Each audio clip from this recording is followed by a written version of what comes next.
तो क्वेश्चन में दिया है हमारे को रेडॉक्स प्ले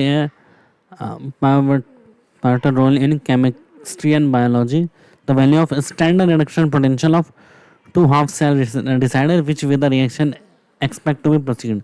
तो ई नॉट अगर पॉजिटिव होगा तो रिएक्शन नॉर्मल जाएगी, ई नॉट नेगेटिव होगा तो फिर वो इलेक्ट्रोलाइटिक सेल के जैसे बिहेव करती है। A simple example is linear cell. अब जिंक क्या सोल्यूशन में आता है और कॉपर डिपॉजिट होता है, ठीक है। ये इन्फॉर्मेशन अगर आपने इलेक्ट्रोकेमिस्ट्री पढ़ रखा है तो आपको पता होगी ऑलरेडी, ठीक है। अगर एसिडिक मीडियम में कुछ ई नॉट दिए हैं, अब हमारे को इन दो क्वेश्चन के बारे में बताना। पहला है chloride ion oxidise bye O2। अब देखो chloride ion oxidise bye O2 है, तो पहले क्लोराइड आयन जो है Cl माइनस किस में जाना है, Cl2 में जाना है according to this option. Chloride ion और ऑक्सीजन से रिएक्ट करके जाना है, तो Cl माइनस C2 में जाना है और O2 लेफ्ट हैंड साइड में होना चाहिए, तो इसका ई नॉट क्या होना चाहिए, पॉजिटिव, तब तो ये रिएक्शन होगी, ठीक है। तो पहली रिएक्शन देखते हैं हम, इसके लिए हम ई नॉट निकालते हैं। Cl माइनस से जा रहा है Cl2 में, तो होगा माइनस, इसका रिवर्स कर देंगे -1.36, और O2 जा रहा है हमारे पास H2O में, तो 1.23, ये तो नेगेटिव आ रहा है, तो ये ऑप्शन गलत है।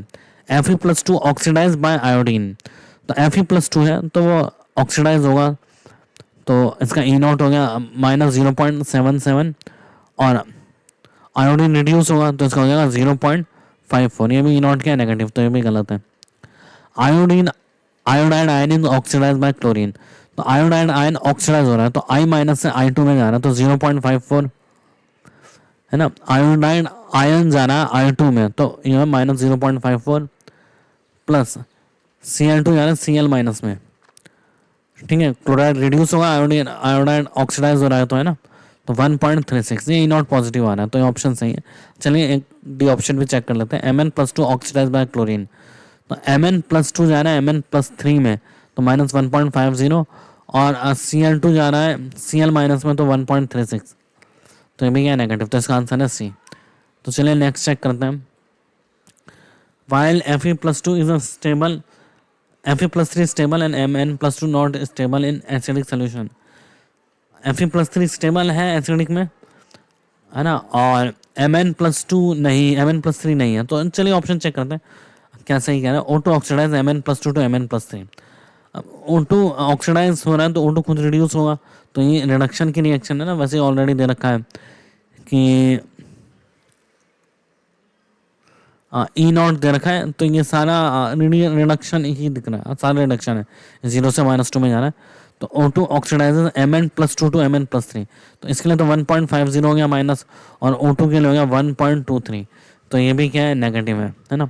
O2 oxidises bond Mn+2 to Mn+3 and Fe+2 to Fe+3। जब ये Mn+2 को Mn+3 में नहीं करना, तो दोनों को कैसे ऑक्सीडाइज करेगा ना, ये तो हमने पहला ऑप्शन में एलिमिनेट कर दिया, ये गलत है, तो हमारे को इसको चेक करने की जरूरत ही नहीं है ना, तो ये ऑप्शन भी गलत है।